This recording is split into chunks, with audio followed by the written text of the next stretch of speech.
Oramizda shunday insonlar ham borki, ular o'zlarining tiriklik chog'larida barcha xislatlari bilan boshqalarga ibrat namuna bo'ladilar. Mana shunday insonlar sarasiga bizning sportchi pensionerlar guruhimiz a'zosi Said Ahmadxonni yaqqol misol qilsak bo'ladi. Said Ahmadxon ko'rinishdan juda kamtar inson edilar. Qo'y og'zidan cho'p olmagan degan maqol go'yoki mana shu insonga atab to'qilgandek. Ularni biz yomon so'zlarni aslo eshitmaganmiz. Xotimamizni chiroyli qil deb duo qilardilar. Kuni kechga kelgan noxush xabar barchamizning yuraklarimizni junbushga keltirdi. Said Ahmadxon vafot etibdi. Bu so'zdan barchamiz yoqa ushladik. Tilimiz aylanmay qoldi. Inna lillahi va inna ilayhi rojiun. Biz hammamiz ham bir kun bas Alloh huzuriga boramiz. Mening ham tilim dol bo'lib qoldi. G'ani akam telefonda yig'lab turib ularni to'satdan vafot etganlarni aytdilar. Qanday yaxshi birodarimiz edi-ya. Hattoki yig'lab turib ovozlari ham chiqmay qoldi. G'ani akam.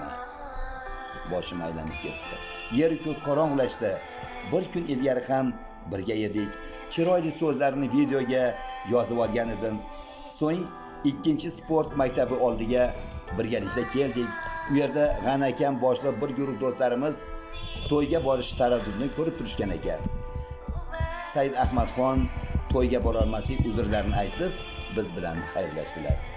Ana shu bizning ularni oxirgi ko'rishimiz bo'ldi.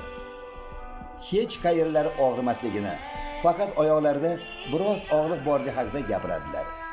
Uni ham biz so'rasak aytadilar, lekin sog'liqlari haqida hech kimga shikoyat qilmasdilar. 3 kun ilgari hali Xitoy arisi bor, bir sariq. Ana shu chaqqan ekanda Said Ahmadxonni. Ammo og'riq o'tib ketgan ekan. Nima bo'ldi shundanmi? Bexos o'lim barchamizni hayratga soldi.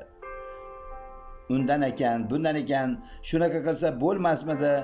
O'lmasdan qolaman degan gapni aytishga biz ojizmiz. O'ziga kirayotgan Allohim ularni bizdan olib ketdi. Azroil alayhisalom Allohga bandalaring jonini olishimga mana mendan to'ng yashadi desalar, siz boravering, men sababini ko'rsatib qo'yaman der ekan Alloh taolo. Demak, Allohga kerak ekan, Alloh o'zi ularni bizdan olib ketdi. Hech kim Azroil alayhisalom jon oldi deb o'ylamaydi. Sababini ko'rsatib qo'ylar ekanda. Shuning uchun azizlar, bu Said Ahmadxonning o'limi bizga ibrat, namuna bo'lsin. Doimo tahoratda bo'laylik. Tahoratda yurish bu ham bir ibodat. Qarang, odam nima bo'lishini bilmaydi. Tahoratingiz singdimi? Darrov tahorat olib oling. Peshin bo'lsa yoki asr bo'lsa tahorat qilaman demasdan darhol tahorat qilib olsangiz juda yaxshi bo'ladi-da. Bir ish bilan ko'chada ketyapsiz, azon chaqirilyapti, tahoratli bo'lsangiz, darrov masjidga chiqib namozingizni ado etib olasiz. Kechasi ham tahorat qilib yotishi juda katta ajr va savobi bor. Yotgan joyingiz masjid, uyqungiz namoz, olayotgan har bir nafasingiz zikr bo'lar ekan agar tahoratli yotsangiz. Said Ahmadxonda ham ana shular mujassam edi. Betahorat yurmas edilar. Namozlarni ham ko'p masjidlarda o'qirdilar. Bunga ko'pchilik guvohi bo'ladi. Men ularni bugun Eshongular ko'chasida masjidda ko'rdim, bomdod o'qiganlarini desa, mana boshqalari, men bugun peshin namozini xonaqada o'qiganlarni ko'rdim deyshadi. Qarang qanday yaxshi. Qani endi bizda ham ana shunday Said Ahmadxonga o'xshash xislatlar bo'lsa, ilohim joylarini jannatdan ato etsin. Ularning naqadar bag'ri kenliklarini Telegramdagi guruhimiz a'zolarini nomidan kelgan, ular haqida aytilgan iliq fikrlarda ham yaqqol misol qilsa bo'ladi.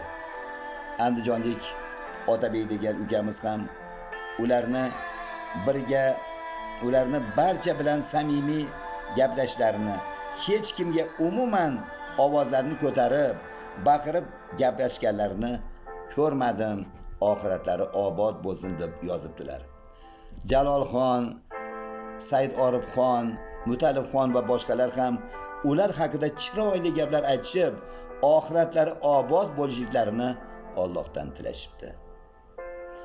Ha, biz uchun Said Ahmadxonni o'limi juda og'ir judolik bo'ldi.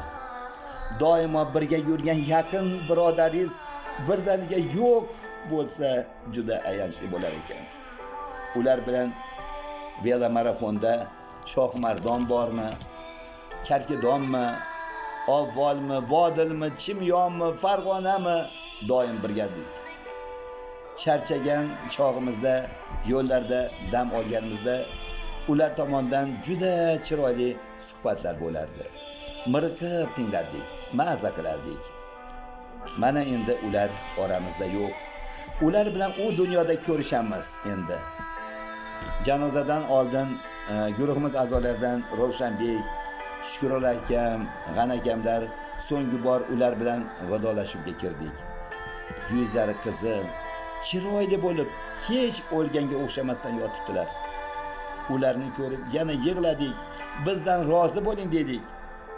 Tirikligida doimo o'zining islomga bo'lgan e'tiqodi bilan yurgan insonlar qatorida Said Ahmadxonni foniy dunyodan boqiy dunyoga riqlat qilganlaridagi ulardagi Allohga bo'lgan yaqinliklarini yana bir bor his qildik o'shanda. O'g'illar bor ekan, Jamolxon deb tanishtirdilar o'zlarini. Guruhimiz a'zolari ularni duo qildik, bilamiz. Otani duosini oldingiz. Endi onangizni yolg'izligini yolg'izlatib qo'ymang. Ularni ham duolarini oling. Onadan paydan bo'ling dedik va siz ham bizni safimizga qo'shiling. Sizni ko'rsak, otangizni ko'rgandek bo'lamiz dedik. Ha azizlar, Said Ahmadxonni bu o'limi biz uchun go'yoki bir dars bo'ldi.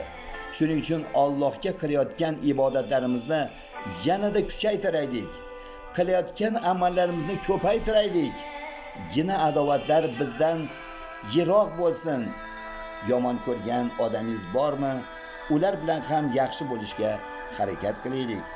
Ana shu yomon ko'rgan odamingiz Allohni do'sti bo'lib qolishi mumkin.